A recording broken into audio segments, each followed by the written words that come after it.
Very good morning all of you friends.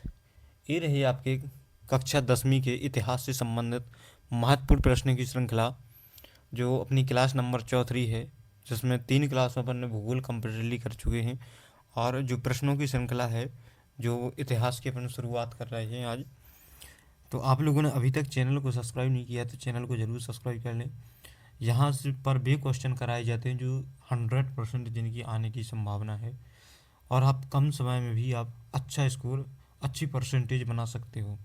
तो आप लोग जुड़ जाइए और सब्सक्राइब करने के बाद बेल आइकन को भी प्रेस कर लीजिए, ताकि जब भी वीडियो डालें तो आपके पास नोटिफिकेशन आ जाए।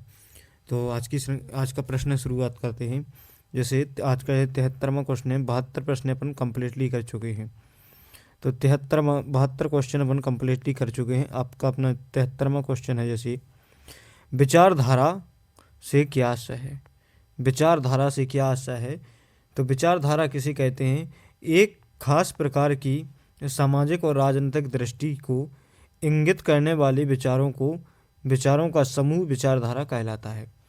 जो एक खास तरह का एक सामाजिक या जो राजनीतिक जो समूह होता है, जो उनमें जो उनके विचार प्रबल होते हैं, तो उसी को क्या विचारधारा कहते हैं। जो एक सामाजिक या राजनीतिक समूह होता है और उसमें जो विचार प्रबल होते हैं, उसी को विचारधारा कहा जाता है। हर एक प्रश्न किसी न हर बार पूछा गया है, वही कुछ प्रश्न से प्रीवियस ईयर्स के जो ज़्यादातर प्रश्न हैं उन्हीं को इसमें कम्प्लीटली कराया गया है। जैसे नेक्स्ट है अपना निरंकुशवाद से क्या आशय है। तो निरंकुशवाद से क्या आशय है? तो निरंकुशवाद एक ऐसी सरकार या शासन व्यवस्था है जिसकी सत्ता किसी एक प्रकार की कोई अंकुश नहीं होता है, जिस पर किसी प्रकार का कोई अंकुश नहीं होता है। जो शासन या सत्ता है, जो सत्ता में बैठा हुआ उसका क्या अंकुश नहीं होता है, उसी को निरंकुशवाद कहते हैं।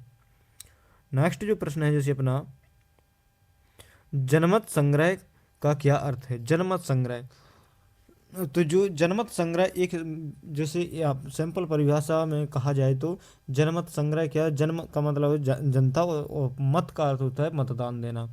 तो जो जनता अपना जिसको मतदान देती है या जो अपना मतदान करते हैं, उसी को तो जनमत संग्रह कहा जाता है। जैसे जनमत संग्रह एक प्रत्यक्ष मतदान होता है। कैसा होता है? प्रत्यक्ष मतदान होता है, जिसकी जारी एक क्षेत्र के सभी लोगों से एक प्रस्ताव को स्वीकार या अस्वीकार करने के लिए पूछा जाता है। जैसे सभी क्षेत्र के लोगों को, जैसे किसको आपको जैसे अपना क्षेत्र का प्रत्याशी बनाना है, किसको नहीं बनाना है, तो उनमें जनता का मत लिया जाता है, जनता की राय ली जाती है, उसी को जनमत संग्रह कहा जाता है। जैसे मानकर चलो, आप अभी के समय में जो वोटिंग की व्यवस्था होती है, वही तो क्या है? एक जनमत संग्रह है। तो उसके माध्यम से क्या एक क्षेत्र के लोगों की राय ली जाती है, और राय जिसमें उनका मत अधिक से अधिक होगा, तो उसी को क्या आगे का प्रत्याशी विजेता घोषित किया जाता है।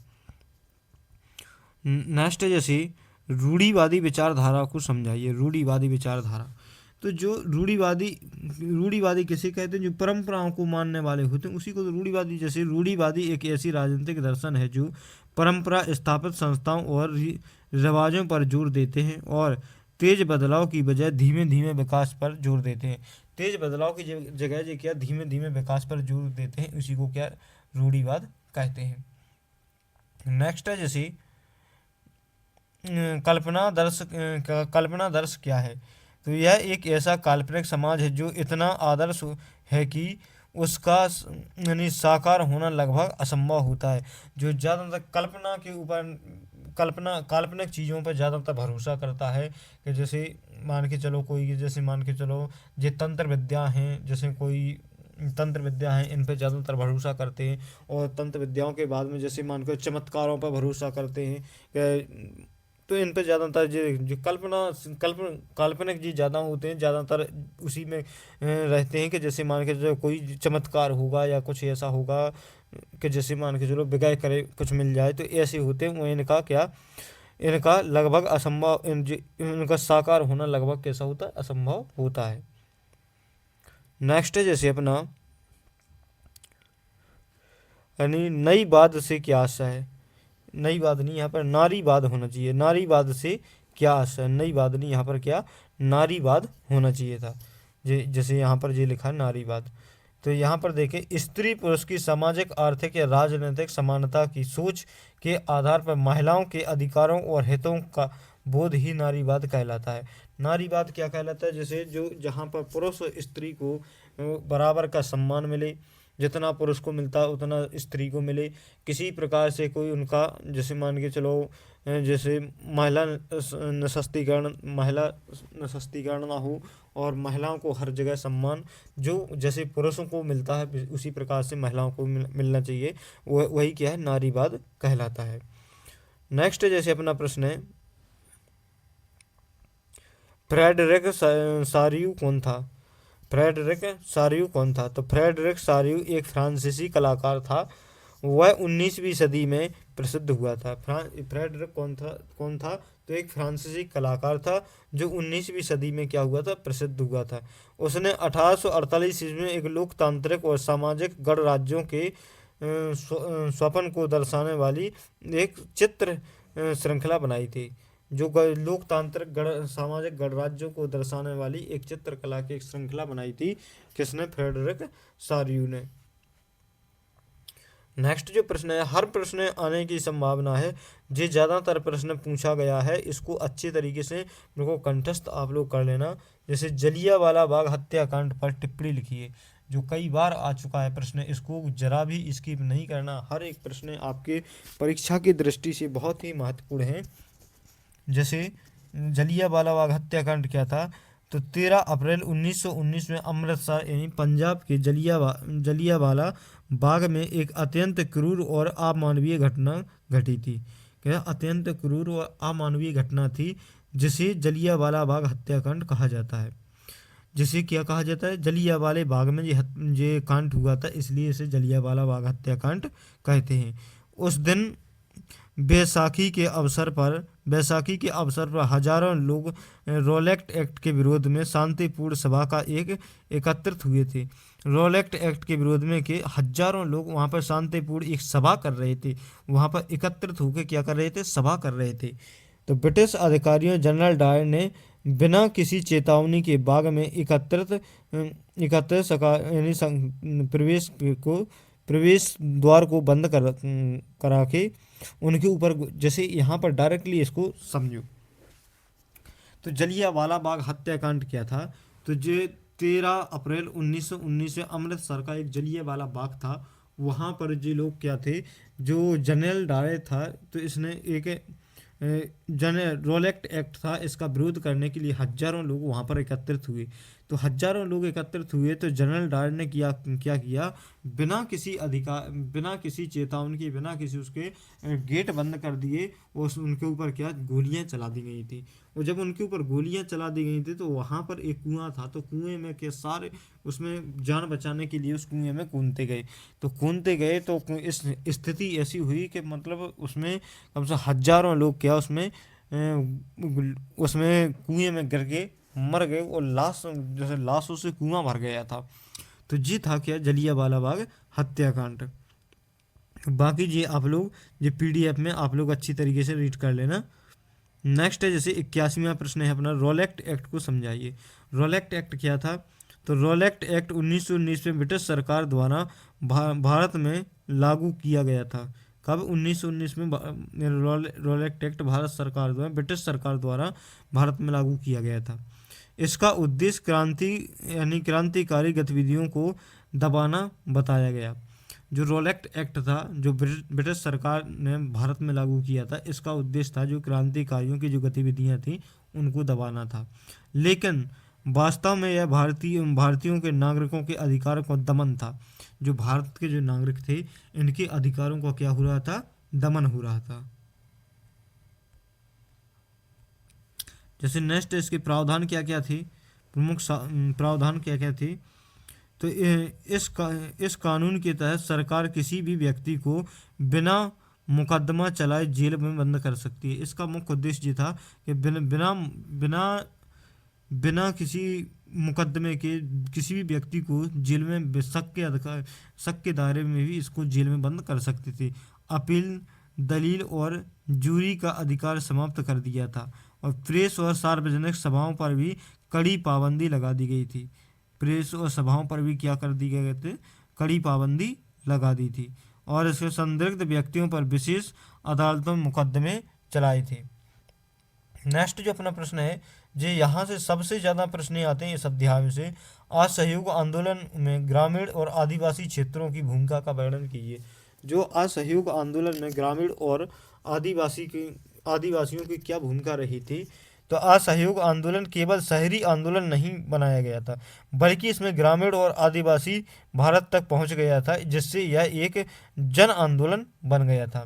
जय इसमें जो असहयोग आंदोलन था, ना कि ये शहरों में तक सीमित नहीं था, जो ग्रामीण क्षेत्र में विकसित हो गया था और आदिवासी क्षेत्रों में।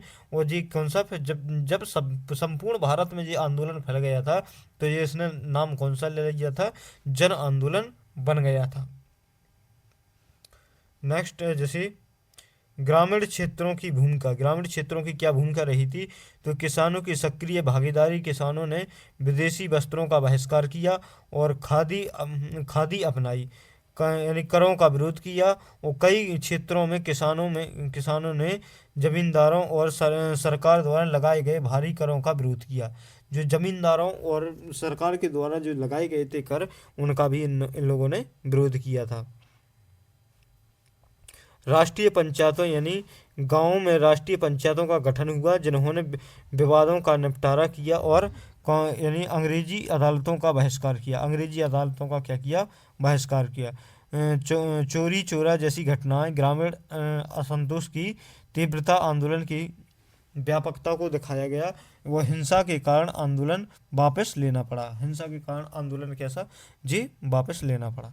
जैसे आदिवासी क्षेत्रों की भूमिका क्या रही थी, तो यहाँ पर देखेंगे आदिवासी आंदोलन का जुड़ाव आंध्र प्रदेश के गुडेम पहाड़ियों के अल्लूरी सीताराम राजू के नेतृत्व में आदिवासी अंग्रेजी कानून, वन नियमों और जबरन बेगारी का विरोध किया गया था। वन अधिकारों की मांग, आदिवासियों ने जंगलों पर अपने परंपरा अधिकारों की पुनः प्राप्ति के लिए संघर्ष किया।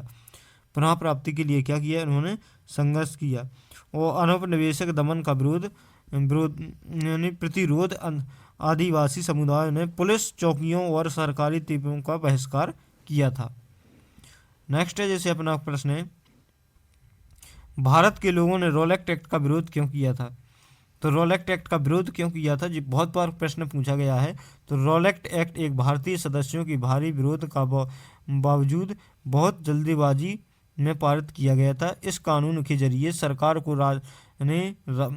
राजनीतिक गतिविधियों का कुचलना और राजनीतिक कैदियों को 2 साल तक के बिना मुकदमा चलाए जेल में बंद रखने का अधिकार मिला था। रॉलेट एक्ट भारतीयों के लिए काला कानून था। जैसे इनको जो रॉलेट एक्ट था, रॉलेट एक्ट में मुख्य यही था कि कोई भी भारतीय शक के दायरे में इनको जेल में डाल सकते हैं और वो जेल भेजा जा सकता है। तो जो भारतीयों के लिए क्या था, ये काला कानून था। इसके द्वारा सरकार क्रांतिकारियों, देशभक्तों के कैद कर राष्ट्रीय आंदोलन को समाप्त करना चाहती थी।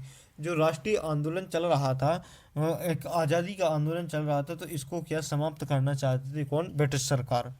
इसलिए भारत के लोग इसका विरोध कर रहे थे। नेक्स्ट जो प्रश्न है अपना, जैसे असहयोग आंदोलन को समझाइए। तो असहयोग आंदोलन भारत के स्वतंत्रता संग्राम एक महत्वपूर्ण चरण था, जिसमें महात्मा गांधी ने रॉलेट एक्ट का और काला कानून के विरोध में थे एक खिलाफत आंदोलन का समर्थन किया था। जैसे इनके उद्देश्य क्या क्या थे, तो इनके उद्देश्य थे जैसे अंग्रेजों के खिलाफ शांतिपूर्ण विरोध करना, और दूसरा था जैसे विदेशी जो वस्त्र हैं, ब्रिटिश शिक्षा का बहिष्कार करना, सरकारी सेवाओं, अदालतों और चुनावों से असहयोग, और स्वदेशी वस्तुएं और राष्ट्रीय विद्यालयों का समर्थन करना। जो अपने देश के विद्यालय, जो राष्ट्रीय विद्यालय थे, उनका समर्थन करना, जो विदेशी शिक्षा थी उनका बहिष्कार करना, इसका मुख्य उद्देश्य था। और अंग्रेजों के खिलाफ शांतिपूर्ण विरोध करना था, और जो भी विदेशी वस्त्र थे उनका भी बहिष्कार करना था। नेक्स्ट है जैसे अपना, गांधी जी ने असहयोग आंदोलन को वापस क्यों लिया था।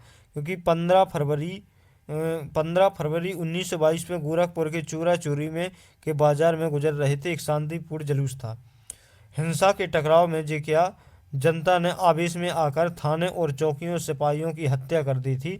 पुलिस स्टेशन भी जला दिए गए थे। और इस घटना के इसने जो आंदोलन चल रहा था, इसने क्या किया, हिंसात्मक रूप ले लिया था। और जब हिंसात्मक रूप ले लिया था तो 22 फरवरी 1922 में महात्मा गांधी को असहयोग आंदोलन को वापस लेना पड़ा था। ये एक जो आंदोलन चल रहा था, इसने एक जो शांतिपूर्ण तरीके से चल रहा था, और शांतिपूर्ण तरीके से चलने के बाद में ये इन्होंने क्या, गोरखपुर में एक हिंसात्मक रूप ले लिया।